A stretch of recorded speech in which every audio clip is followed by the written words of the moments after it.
Catherine Latu Tuivaiti. Back home, interesting things are happening. Like what? Like what? Grow up, you two. Yeah. Cheryl Heidemann is the honey that kind of found me in my small town, which is like the weirdest thing and the wildest journey. She just happened to come to the court that I was playing on. No way. And she wasn't even looking for me. I would have been maybe about 13. And I made the New Zealand 21s from there. Played 122 caps for the Mystics. You would be the most capped Mystic, right? And then you and I had to play together. I know, it was played for Samoa. Talofa. Talofa this episode's gonna be. And then you played for the Silver Ferns. Kia ora. Kia ora. Debut match for the Ferns was against England and you shot 100%. Yeah, it was pretty hard. Why are you like that, actually? You and I did not like each other at all. No. Can we unpack that? You were frowning at me the whole time. Listen, this didn't discriminate. It was everyone got it, Rhea. Everyone got a taste. As you can see, I've got like can you see that? It's from you. No. Through the ball, like it was your no-look fake pass. And yeah, I should have been ready just gonna say, for like, it, but it what was are you you. looking at then? It if was it's not you. The ball? No. It's the gift that keeps on giving, Rhea. Never change it. It's from me to you. Gosh, 5-5. What was your initial reaction? To kind of make sure that we can provide a platform or even just an opportunity for people to either take the court with some legends or against them. Worst case scenario, you lose. Yeah. Best case scenario, Laura Langman shoved you off the circle edge. What has been unfolding back at home? Disappointing. We are left here on the outside as getting little drips of information that are mostly incorrect and then casting our judgment. But what is our choice? I would have so much respect for someone who, we don't have to agree on everything. Mate, say it with your chest. I guess it's too late to come out and be like, it was me. Anyway, what the hell do you guys want from me? Everything.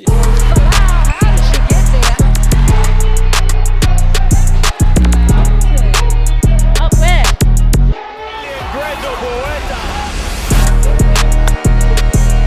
Aussies.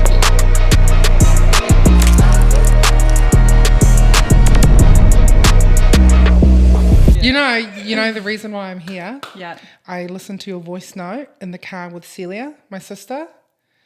What voice note? Where you asked me to come in. Oh, okay. And then you hadn't even finished talking because it was coming through the car. And she goes, yep, you'll do it. And then just looked out the window and I was like, all right then. And she goes, no, you asked her to play. She asked you to do the podcast. You do the podcast. Oh. So. Cece's the best. Listen, because I hadn't said anything, I was just going to let you just play your voice note out, like finish what you have to blimmin' say. And she's like, yeah, you'll do that. Love you, Cece. Thank you. Thank you, Celia Cece. is her older sister. Like, she's seen some versions of us, hasn't she? she has. Hasn't she? She has. She's seen. Do you want to elaborate? You know what? I actually don't mind. No, sorry, this is your show. I'm really open about my past, and the past is the past, but I can also relate to others as well because, we all. She's on now, Gretel. Yeah. She's on now. It's recording anyway, it's all right. We can chuck this all in, it's all good, Confused about superannuation? Unsure where to begin with investing or financial planning? Don't worry, Ask Henry is here to help. Ask Henry is your non-judgmental AI companion helping you reach your desired financial outcomes. Ask any question about super, property, budgeting, or just general finance. It's trained on Australian financial compliances and designed to make finance simple. So invest in yourself. For $69.92 a month, you'll receive easy explanations with personalised knowledge with transparent pricing. This will not only help yourself, but your family and your future going forward. Okay, so what we do before each podcast is that we introduce each guest. So I kind of give like a rundown Inside of your playing career more so. So I had to like cut it down. So there was... Oh, she's been around a while. Mate, Yeah. you have. You've played has. for a fair few teams. done it all. But then also, that's been the same with like Gaitzi and Paul, like Katrina. But then you actually don't realise until like when I was Wikipediaing you. It's like, oh my gosh, I forgot you played for all these teams. So here we go. they're just bullet points, so bear with me. Catherine Tuivaiti, you were born 25th of October 1986. Can you just say where you were born exactly? I was born in Henderson, Auckland. Okay, you were, because I was going to say Massey or like up north somewhere, but No, I in didn't Henderson. Really know. Henderson. Yep. What hospital? I don't know. You don't know the hospital? Listen, there's no E in Catherine either because my mum forgot it. Right? So No, Brian. No. No. I call her Brian on call. Did you ever hear me say like shot B, shot Brian? No, she's on the other end. Yeah. Oh, okay. So her mother said that if she was going to be a boy, his name was going to be Brian. But obviously she came out with something else. So I accidentally told Rhea that story. yeah. That is the best. And she Yeah. just won't let it go. Brian. And so we just let it happen. Yeah. And so yeah. Anyway, sorry. Okay, The rightio. defenders would be so like wigged out. Yeah, by that. because They're like, she "Where's changed it Brian?" to B. And so when we're playing against Bianca Chatfield, she's true. probably loving herself sick, thinking, oh my God, Rhea loves me. I'm doing a great job. Shot B, shot B. Yeah. It's both of us. Actual, Bianca would have loved that. Yeah. Good old Bianca Chatfield. What was your name going to be? Michael or? Me? Oh gosh, I don't know. I have no idea. Maria is the name. That's a stunning boy's yeah, name. it is. Murray. Okay, right. Murray and Brian. Okay. Right, you played for the Northern Force from 2005 to 2007. I'm only going through the years because going through everything else was just so yeah, okay. We'll be here till Christmas. Northern Mystics from 2008 to 2016, and you played 122 caps for the Mystics, which is incredible. But I mean, you would be the most capped Mystic at the moment.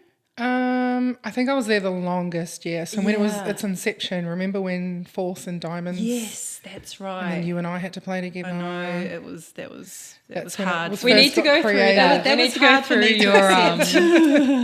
your history. And then after that, from 2017, you played for the Pulse for a year. So you went from the Force to the Mystics to the Pulse within a space of 12 years. And then you played for the Adelaide Thunderbirds in 2018. Then you went to the UK and played in the Super League for the Strathclyde Sirens in 2019. Okay, that's the domestic, that's the non-international stuff. Yeah. Am I missing a team? No, I got pregnant that year Oh, you did. because I was closer to my husband. Yes. And I don't know how it works, but maybe you Yeah. need to be in the same continent. But yeah, I played in that, and then I ended up going back after that and playing for the Stars after I had both the boys. So I played for the 7 Stars over there with La. Oh my! But that was after I had gosh. the kids, and I just wanted to see if I could do it. So I did end up going back to that competition, but that was just to see if I could play netball after having kids. That's right. I actually Yeah. don't have that written down that you play for the Stars. My Yeah. goodness. Well, because it was like there was a big gap after that because I think Leo was 6 months by the time I actually took the court because Great they asked me to Oh, play and wait, he was you had just your fresh second out. one already? Yeah. Oh, far Yeah. out. How close are they in age? I think they're like maybe 18 or 19 months. Yeah, okay. They're pretty close. Yeah. Yeah. I just wanted to see if I could do it. I was No. just like, Feels, I know, yeah. Absolutely. Can I do this? Like, yeah. Have I still got it? Yeah, like I Have I just want lost to it? know. But I also, don't want to tarnish everything I worked to become or to be known as. So it was carefully thought out. I wasn't just being greedy like, yeah, I'll have a go because it's televised. Like everyone's going to see it. If I wanted to see if I could play, I'd just go and play socially. But I Yeah. genuinely wanted to see if I could get back on the court, and I did. Well done. Yeah, it was cool. I actually didn't have that in my notes. I missed that part. But I'm going to go to the international side now, where you played for Samoa. I didn't know Talofa. you. This episode's Talofa. going to be, oh gosh. You played Talofa, Catherine Tuivaiti. You played for Samoa 2005 to 2007. Then you played for the Silver Ferns from 2011. Kia ora. 2011 to 2014. It gets better. Where your debut match for the Ferns was against England and you shot 100%. Whoa. 17 out of 17. Yeah. I don't think, I can't even remember whether we've even had a debut like that. I don't know. I think it was against like Jiva and Ebony. Yeah. Oh my gosh. Who were like talented. Yeah, it was pretty hard, but I do remember it so deeply because my whole family were there and I was just hoping to get on. But yeah, it was a moment. And the whole family was there. Yeah. Because I don't know whether you've met her whole family or seen them. You would have I know seen she's them. one of 10, so I know that. Travel in a pack at times. They are a village and a half. I love that and so much. So loud and so supportive. How and good. Just, It was cool. It was cool. And to go up against them too, like, I think Jiva remained one of the hardest competitors for me before that. But from that moment, she was always someone that, like, I really enjoyed playing against and hated because she thought about what she was doing, you know, like she thought about how she was going to take the space away from you when you thought you had it or when the ball's in the air, she's doing crazy crap on the ground to stop you from actually holding the same space. Yeah. So I really appreciated where she was going with that. And just like you were championing B when you were calling her, talking to me, I would often be like, oh, good one. And then just get on D because I'm like, you like worked for that. So she was and is still one of the hardest people I've ever had to play against. But that's the thing about you is like what you just said about championing the other defender if they got a good rebound or a block or whatnot. I don't know many shooters. And you have an ego. Do you know what I mean? Like you do. You're very I can't even find the words to describe you, but you have this like humbleness about you that you can actually congratulate someone even in a game. Like that's really that's hard amazing. to do because you're competing for 60 minutes and you are competitive. Like you don't want to make the defender think that they're doing a good job, hey, because mentally you want to make them think that they're doing the opposite. But why are you like that actually? How have you become that way? Because when we met, you and I did not like each other at all. No. Can we unpack that? Yeah. What was it?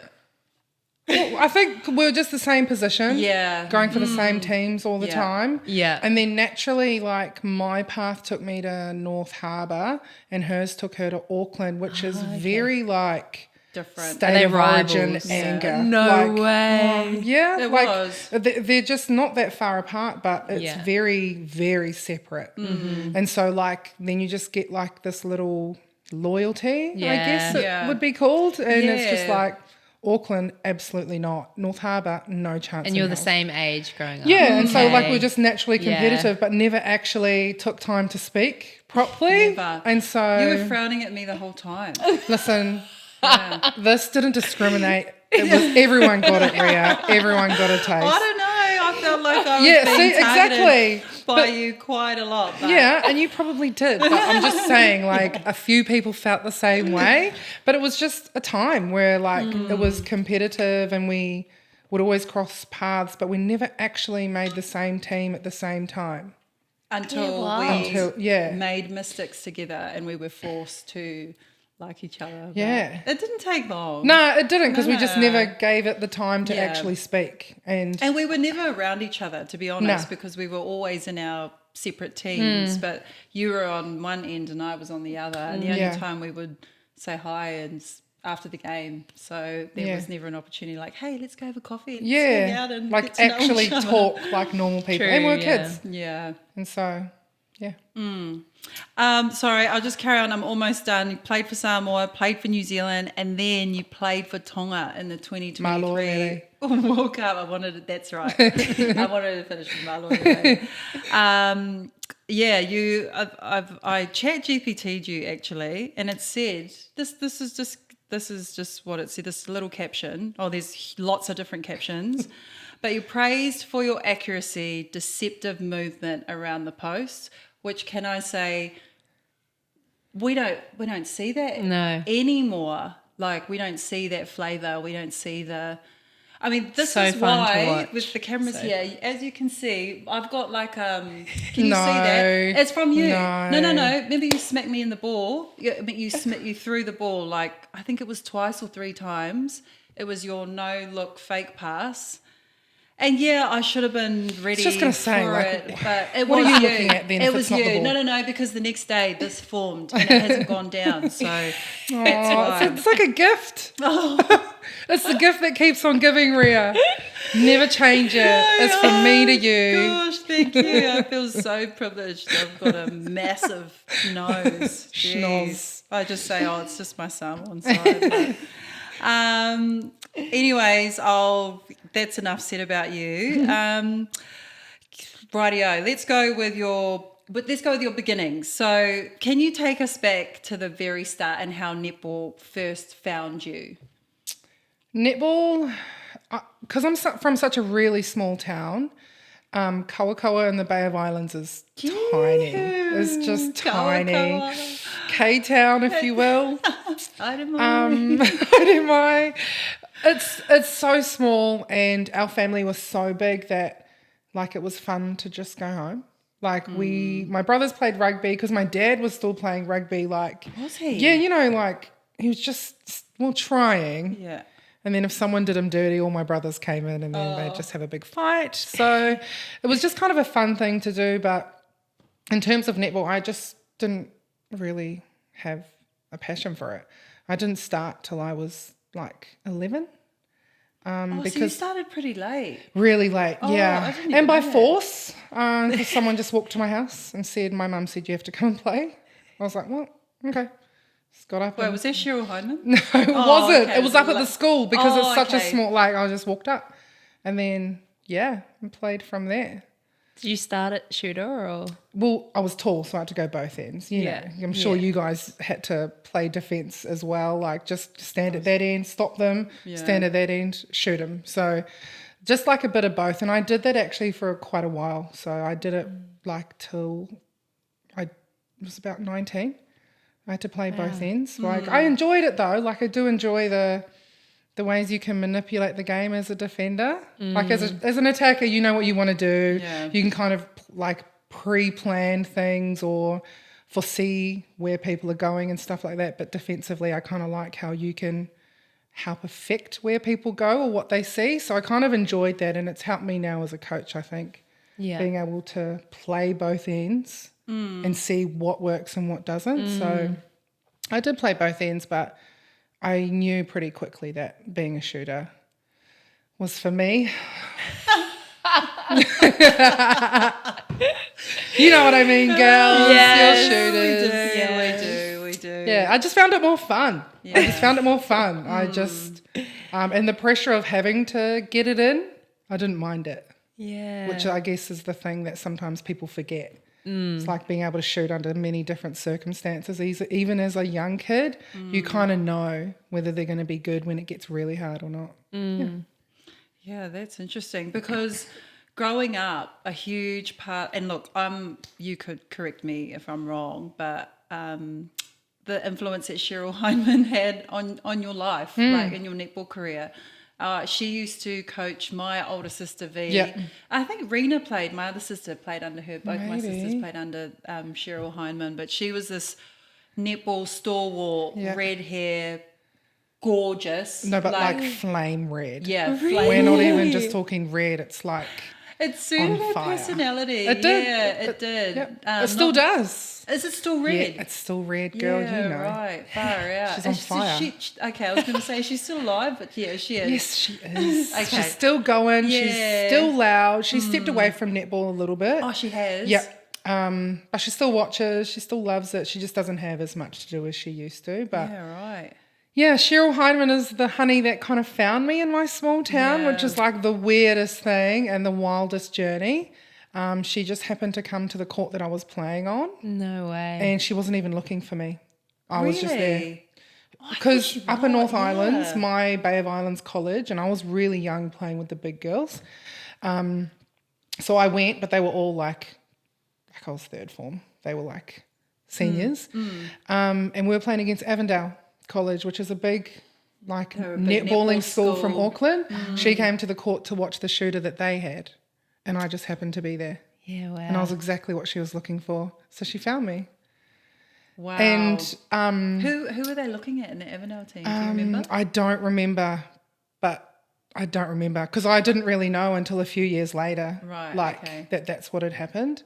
And then when she found out where my school was from and she made the calls, literally the day before I had heard from her, I had these trials, and I was playing netball with the seniors, so they were all 17, real women, and I was just this giant child, and we had trials for Northland, because that's how our pathway goes. You play for your school and then you play for your region, Auckland or Waitakere. So we were trialing for Northland, and I didn't make it, and all my mates were in. They all made it and I didn't, and so it was kind of hard for me to comprehend, because I was the ego you're talking about. Yeah, totally. I was like, what do you mean? I'm so good. Yeah. I'm really good at this. And they just didn't want me. And so I was really confused, because I didn't really know why. But I was also trialling at wing defence, so I should have seen the writing on the wall, but I didn't make it. And then Cheryl came knocking the next day, and I ended up at the same tournament with these girls, but with the under 21s. Oh, right. So that was with the under 19s, and they have a tournament, a national tournament together. I was trialling for the Northland under 19s, because remember my friends were older. Yes. And I just trialled with them. I ended up playing at the under 21s at the same tournament and we won. Wow. We won nationals, and I made the New Zealand 21s from there. That same year? That same tournament. Wow. I think I played against Scar and Steph Bond, who are Anna Harrison. Yes. I played against them. Because I was so young. Under 21s. I was mate, you're not that old. No, I was really... Joke, Scar. I was... Love you, Steph. Yeah. I was really young. But, I still, to this day... How old were you? I hadn't even left Northland yet, so I would have been maybe about 13. Oh, 14? my goodness. Yeah. Okay. Yeah. So I was really young. Yeah. So I still can't even believe it all happened like that. So I just happened to be on the court where this woman was looking for someone like me, and then once she found me, I hadn't made a team, so I was available for her to pick me, took me, and then a few months after that, she came up to pick me up and bring me to school in Auckland. I'm going to get you a scholarship. You can come to Massey High. Wow. And it all happened like that, but luck, but also failure. If I had made that team I really wanted, her call would have just been nah. All those things. Absolutely. Everything happened for a reason. I honestly really believe that. But it came with a bit of courage. I had to say yes. Yeah. I had to go and play with these. They were real women. I thought the girls on my team were older. Yeah. These girls were. And we won nationals, for goodness sake. And so... That's awesome. It was a crazy journey at the beginning. But that's kind of when I knew that I had... the resilience, but I was quite young and I was just making all these decisions that there was a high chance of failure. Yeah. And so how did you, because being 13 and moving away from home, and because you stayed at Cheryl's place for quite some time, and you schooled at Massey High, what was that like in terms of being away from home and your surroundings, and because there's so many kids that have the same story as, I would say same but different, but don't know how to handle, because it's funny because Izzy kind of went through the same thing. He got homesick so bad that he was just crying all the time. I shouldn't laugh, Mark was crying. But he was crying all the time. Yeah, because your family was so close, they were your everything, and now you've left all of that to go chase your dreams, but also, like you say, the courage and being scared of what the unknown and whether I've done the right thing or not, or shall I just pack up and go home? How did you get through all of that? I also cried. I just did it every night when no one could see me, because I'm a thug. Rhea. No one's going to catch me crying. Nah, I cry a lot lately. You are a Motherhood's changed me. I cry all the time. Bear, yeah. But I didn't like it. I hated it. Yeah. And I didn't know what I was doing. And I bounced around from a few homestays because Cheryl lived quite far away from where school actually was. So I needed to get to school. I didn't have family or... Yeah. So I lived with a few different families and loved them so much. Like, it was really cool. They were all really good to me and really took me in as one of their own children. And so I think they were a big part of like kind of trying to rein me in, emphasis on try, because I was very young and very stubborn.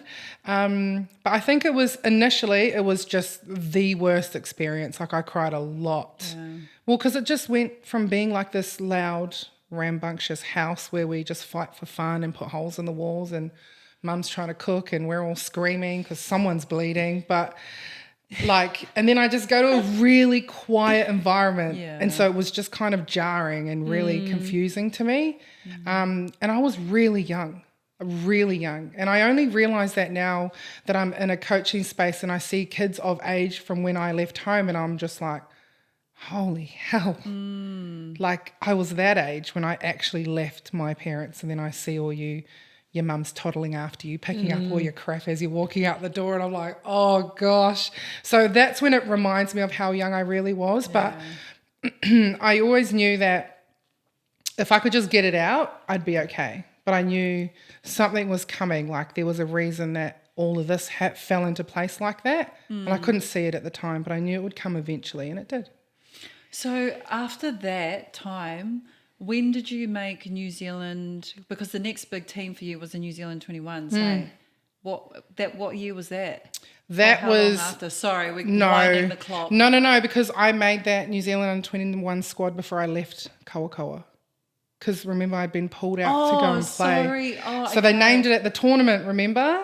Yes, they'd always right. handpick them at the tournament, and then they pick the team. Oh, wow. But also, remember T. Keenan and I butted heads. She kicked me out of this, all right? She kicked me out of the team. Did she? Yeah. What do you mean? So because I moved... Does she know this? Well, I hope so, because she did it. She's going to find out. Yeah. I didn't know that. I moved away. So, like... I have no help, and I needed to get to these places, which I didn't even know where the hell I was. Like, I could catch a bus to school, but if you want to invite me to I don't know where the hell that is or how I'm going to get there, because I don't, like... You're in Auckland. Initially, I lived with two older people, and so I couldn't really ask them. They were just like, it was just like a bit difficult. Yeah. So I needed to be places, and I never turned up. And so she dropped me. And I couldn't really explain it because it didn't matter. Like, I kind of get it, but I had no idea. Yeah, okay. That's why I wasn't there. Right. So I was there for maybe a year, and then a few of the things I couldn't actually, like, because it was squad trainings and stuff. That's right, under 21 camps and stuff like that. Yeah, I physically couldn't get there.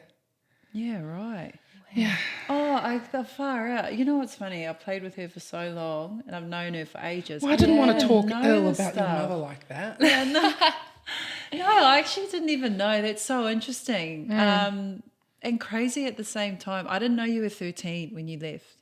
Yeah, 14 by the time I left home. Pretty much still 13. Yeah. Like, geez. Yeah. I remember when Grace... She made Grace Rasmussen, Cara, she made, do you remember Grace? Yeah. Wing Attack, yeah. Sick Wing Attack. She made the Western Districts. We made it the same year. Mm-hmm. She was 13. So I remember because she had her like little pigtails with her, she did not half have up, pigtails. half down. Yeah, she did. No, with her frizzy hair. I remember she'd have a gelled back. But she was 13 and I remember her and I'm just thinking, far out, you were that age when you left home. Yeah. And that would have been really, really. Well, it's just really crazy hard. just when I see kids of that age now. Yeah. But everything's so different now. So like I'm not one of those old people that are like, back in my day, everything was heaps harder. I walked 3 miles to school. Well, it was heaps harder back then, let's be honest. Yeah. It is just like a different world now. So it's just when I see their mannerisms and who they are as players and stuff, I'm just like, be careful. You'll be like, you got to be tougher than that. Absolutely. I feel like your story is so inspiring, and now that you're a coach, it'll help you even more pick out those girls that, like you said, you couldn't explain how you couldn't make training. But now that when girls don't show up, you're not just going to be like, oh, they're not interested. You'll find out why they can't show up and things like that. I think I have a deeper understanding of like the kids and kind of what they might be going through that I am not privy to. Yeah. So like a lot of stuff that I do at Kings where I coach, and because they are kids, like the netball stuff is the easy stuff, but like we are pushing all these little standards so I can get to know them, or they can get to understand what's required by the time they leave school. Like our emphasis is honestly on like life values, like things that are going to help you when you're not here anymore. The netball skills and stuff I find quite easy to kind of have them understand, or to find ways to get it to sink in. But I'm really, if you honestly catch any of them and ask them questions, they'll tell you the exact same thing. I'm like really mean about their communication. Like they have to text back or they have to email back. I don't want to hear from your mum. She does not play for this team. That's so good. Like little things, so like good. culture things, turning up on time, like being ready on time, like all those little things, and showing up it doesn't actually mean you have to be standing in front of me. Like if you can't make it, then like people have to know. Yeah. So all those little things I think are quite important at this age, because you know what they're about to step into, especially if this is the industry they want to like kind of thrive in, then they have to understand that it's bigger than just being good at netball. You kind of have to be a good person and teammate. So and I think I did learn that myself when I was really young. So it wasn't because T dropped me. It was just because like that was a really hard time. I didn't quite know how to handle it or let people know. Yeah. So.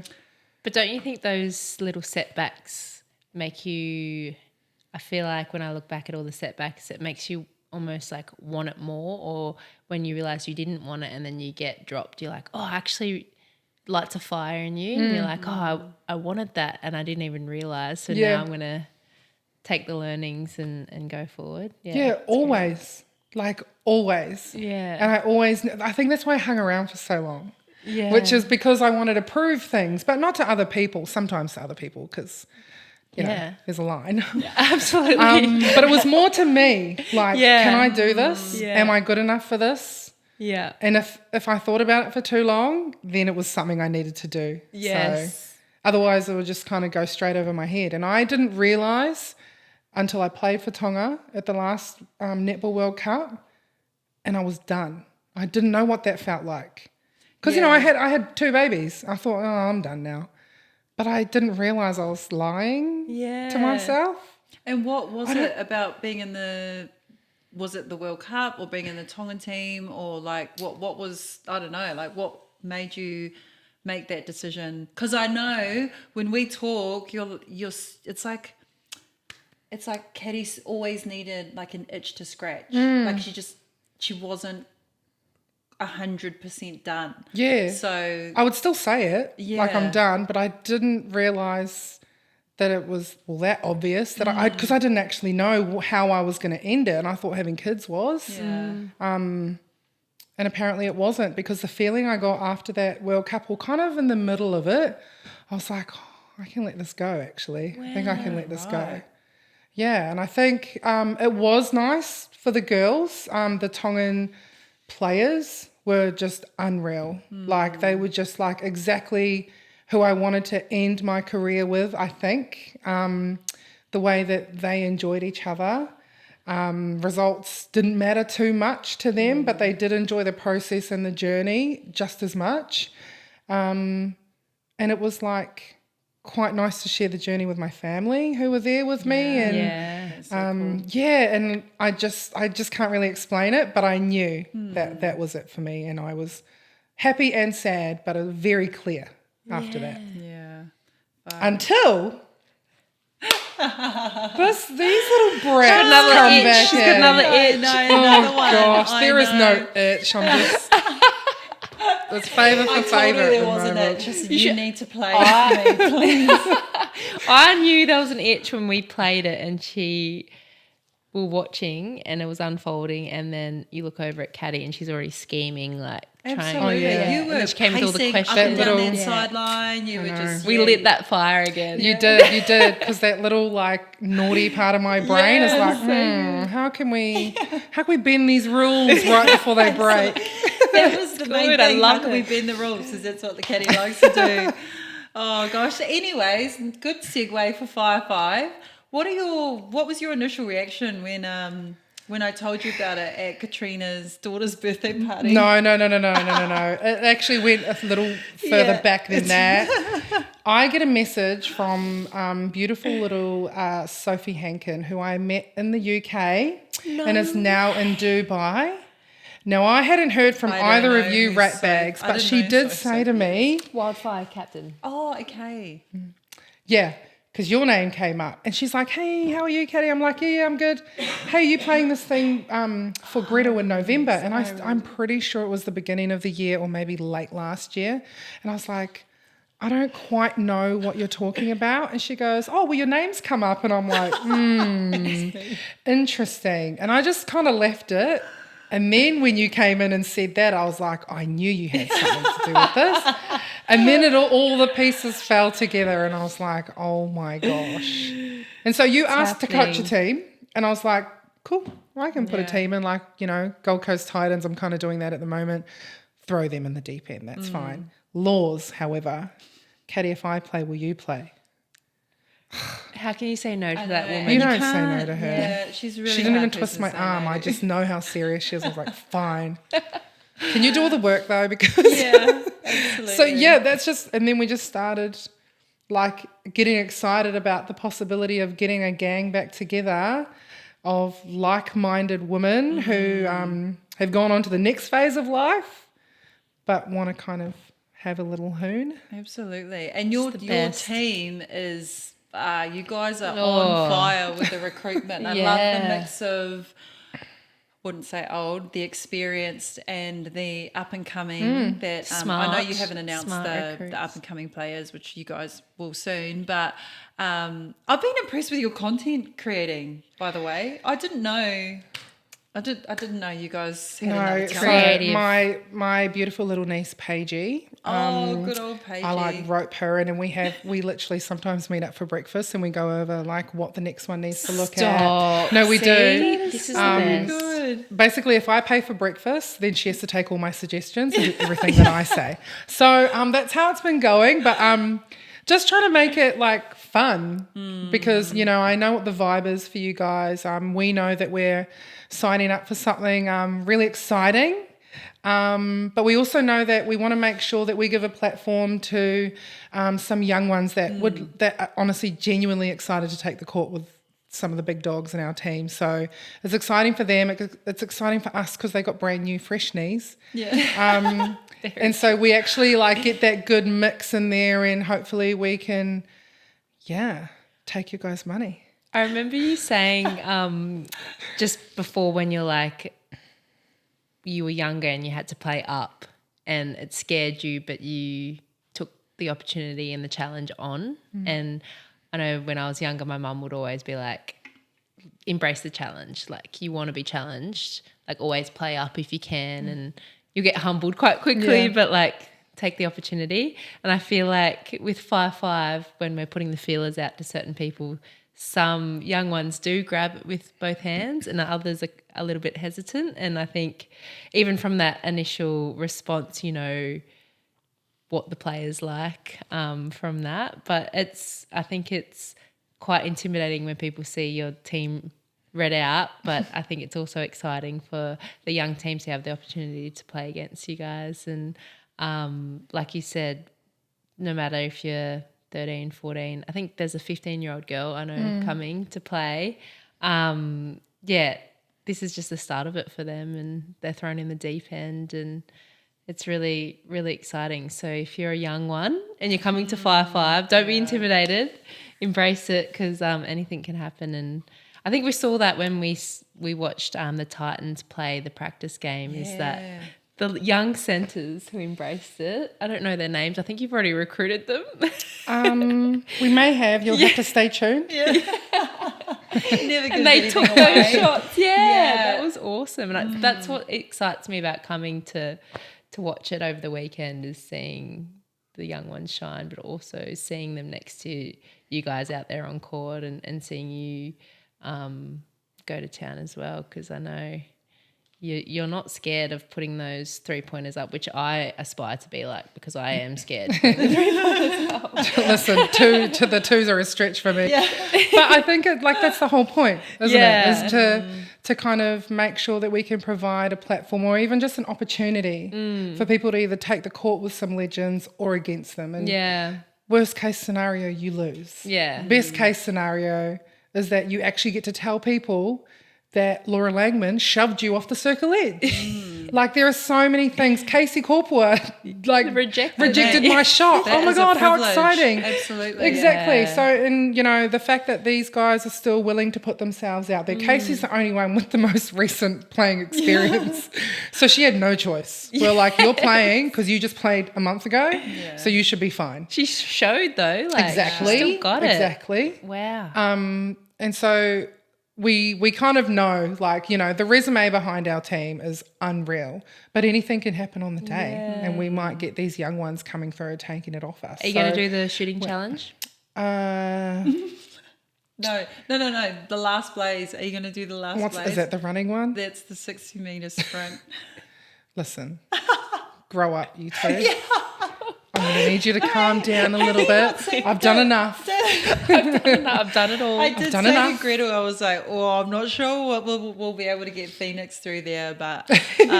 No, we listen, I reckon Laws will love that. She'll complain all the way to the starting line, but that's her bread and butter. Yeah. That's her thing. Yeah, that is her thing. Yes. Yeah. I actually just watched the AFL Grand Final sprint. Did you see that? No. Oh, they have on the Grand Final in the halftime, they have all the fastest players from every team come and race, and it's so entertaining. So I'm hoping how far? 60? I think it's 60. Oh, okay. Oh, is it? I don't know. And is there prize money? I think there's a big prize money, and they wear the long skins. I don't know if the Kathy girls Freeman will embrace that look. Who won that? Well, what team? I think a Suns player. True. Yeah, right. Yeah. Far out. Crazy. Back home, interesting things are happening. Like what? Like what? What do you mean? No, I'm really interested to hear your thoughts on that situation with Knowles, and I guess, I mean, you're free to say whatever. I'm not asking. I know that you don't know. No, I just want to see you squirm and try and get the question out of your mouth. I know you don't know any, there's obviously this is just, you can just say whatever you want, but I want to know your thoughts about what's happening, what has been unfolding back at home, and if you've heard anything. Yeah, of course I heard everything. Oh, okay. I think it's incredibly disappointing the way it's all being handled. We are left here on the outside as, regular Joes, getting little drips of information that are mostly incorrect and then casting our judgment. But what is our choice? They've given us, Knowles is not here anymore, so we've got a replacement coach. That's it. And so it's really hard not to latch on to these things and try and decipher what's true, if there's an element of truth here or there. But the reality is they've just thrown Knowles to the wolves, and all the players are being made out to be villains. And I think that's really sad. I think it's unfair to players that are not involved. It's unfair to players that are involved, because I think they're stuck between a rock and a hard place, because you're not going to come out and be like, yeah, it was me. Because Netball New Zealand have created this void here where whoever steps out of there first is going to get it. And so you try and step forward with your true feelings, and no one can negate that. It's not fair to be like, you're just being a baby. Like, they have their real feelings, but I think there's a bigger story around it that needs to be addressed rather than just pulling Knowles out and then having the rest of the world cast their judgment. And it's just turned into a big, huge mess. I can't see any way out of it that's going to stop people from being hurt or disappointed or let down, crucified even for just stepping out. And I think they've let it go on for too long. Because what are their other options here? Yeah, look, I agree. It's hard to watch. You can't deny that. And you're right, there are no winners in the situation, there's no but. Knowles is she's being paraded around the media, which is really sad to watch, but also like my thing throughout this whole situation is obviously everyone has said that, in Netball New Zealand, the way that they've handled this is extremely poor, which we can all agree. But also, where is the accountability on the players? The ones that were a part of the review, and I understand that there was a couple of senior players that spoke on behalf of maybe 3 or 5. There's the numbers that have been chucked around, 3, 5, 7. I don't know what it is, but it wasn't just the senior players that I guess started the review. But why? I understand that Netball New Zealand is probably telling them that to keep quiet, but where is your I'm not even going to say moral. Where is your I guess your heart to come out and own the decision that you went 10 toes deep in? Like there could have been an opportunity for you to pull out or to think or to maybe question whether this was the right, whether I or we had made the right decision. And look, I don't know how the players felt. I know Knowles. I have nothing but utmost respect for her. I understand she has, she always has a method to her madness, but it always comes into fruition in the right way. You may not see it then and there, but in the bigger picture, once you've come to the end, you're like, oh, this is why Knowles told me to do this, or this is why we did this certain structure and play or whatever, because she could see the future, really, of netball. So I think for me, the disappointing thing for me is that like Knowles is being, she's been paraded out in the media, and obviously she wasn't aware of this review until, recent. Those players who went ahead with the review, where are you? Like, why? I understand everyone has their own beliefs.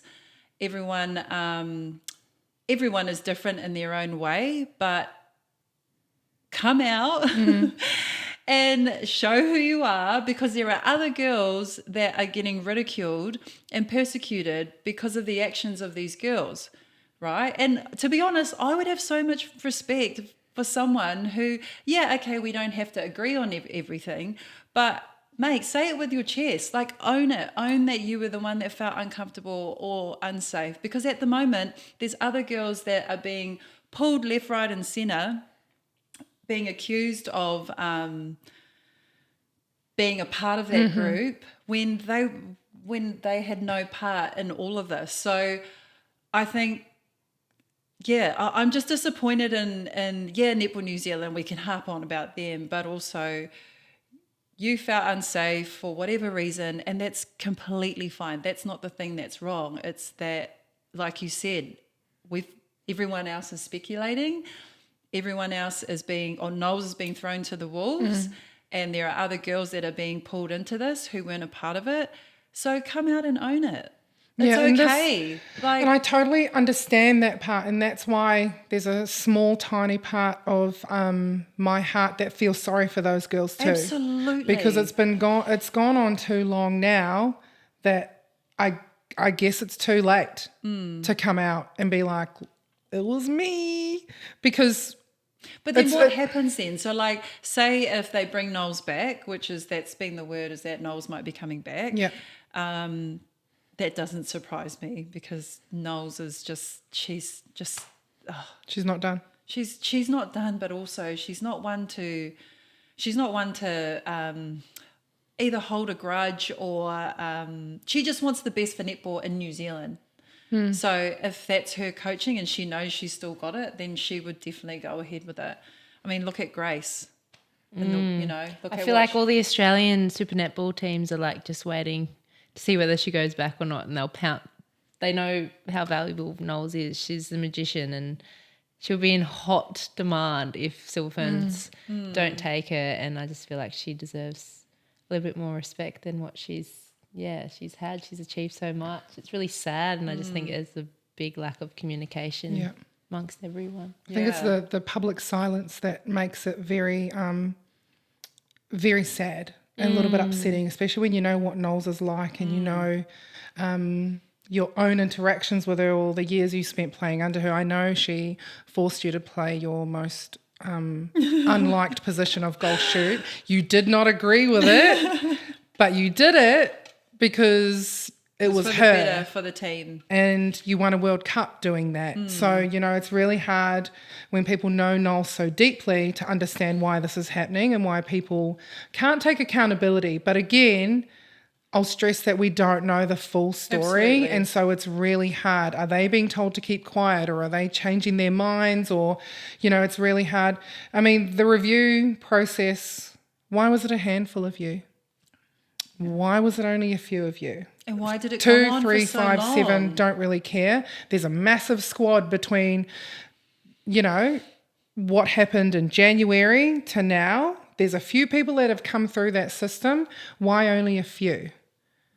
Like a handful, sorry. So, there's so many questions, so many things that I guess we only want answers to because we can't connect the dots. We can't connect how it's happened or where this has gone wrong. And, people like yourself and Laws and Pole, I understand your guys' deep feelings for someone that you know and you've been on a ride with, like one of the craziest rides of your life, correct me if I'm wrong, to try and do something that's never been done before, to have all the speculation about how she's made people feel unsafe. They can't approach her and things like that. It feels very wild. So I think the whole thing is a huge mess. It's scary to know that Netball New Zealand thought that this might be the best course of action, and to just not speak about it, I think is hurting so many more people than they probably foresaw. And that sucks. Absolutely. Yeah. I just think okay, so if she comes back, what are the what happens because knowing Knowles, she'd probably bring those girls back in, she just is not that type of person, and if she doesn't, then she doesn't. But my thing is the accountability. I understand there's so many dots that need connecting and so many questions that need to be answered, but the players started this review. Where you at, man? We've got other girls that are getting done by because of the way that you feel, and that's fine. But just put an end to this. Come out and say what you need to say, and let's all move on with this. It doesn't need to. The silence it's deafening. It's killing everyone. But it's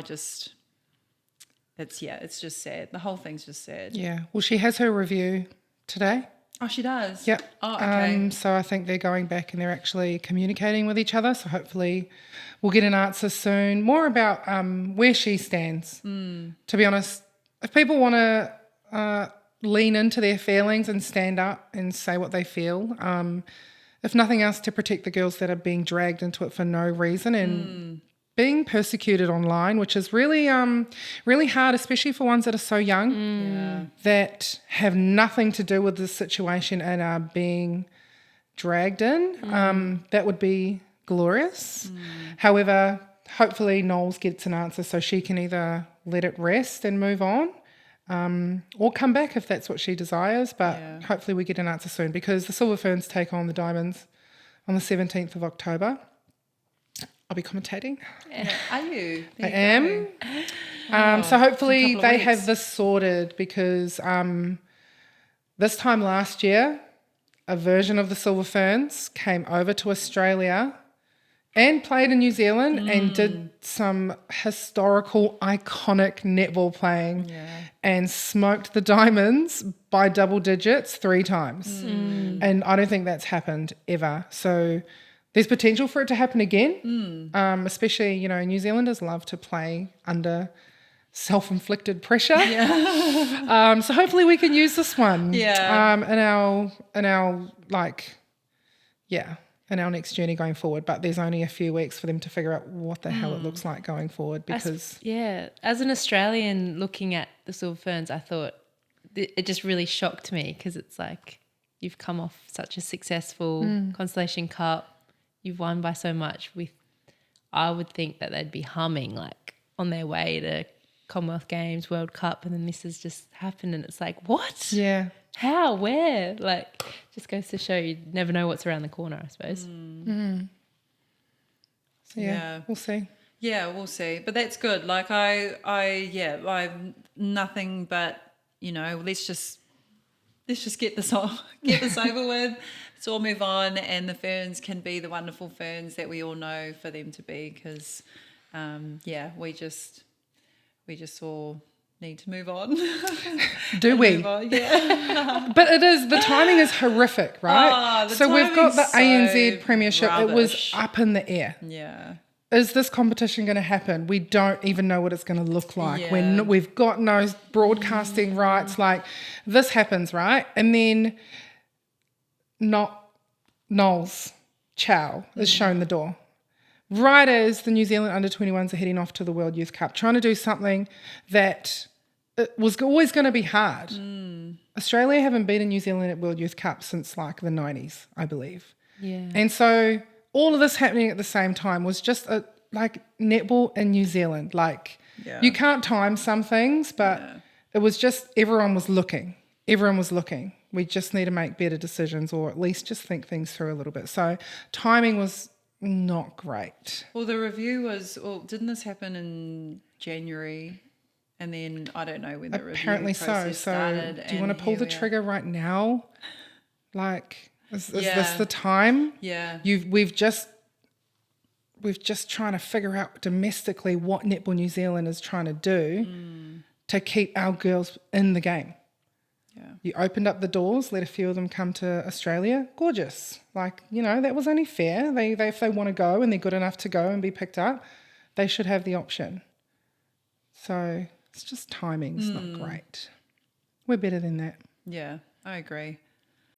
So I played netball professionally for New Zealand for 15 years, and I was a bit unsure about what my career would look like once netball stopped. Also, I wish there was a platform like your hub that would help me make those decisions whilst I was playing. But luckily, your hub, which is available now, helps athletes and creatives and personal brands leverage what they already have to unlock new income streams and create long-term opportunities. Your hub offers strategic brand and income planning, career transition support, monetize coaching partnerships, and also access to industry networks such as fashion, tech, business, and media. So if you're a professional athlete or a retired one, or someone with a profile, a brand, a creative, or just anyone who wants to turn their profile into profit, get in touch with your hub. The link will be below. And just know that you're not just starting over, you're building on what's already working, and just know with your hub, they will take it that much further for you. I agree. How are the Diamonds going? They're in Bendigo for the week, I think. They're in Campay. Yeah, cool. All I know, I don't know too much. I just know Jamie Lee's 30th is coming up. So she's 30. I am preparing for a cowgirl theme. Yes. I Wow. can't believe she's 30. She's 30. She's waiting for that ring.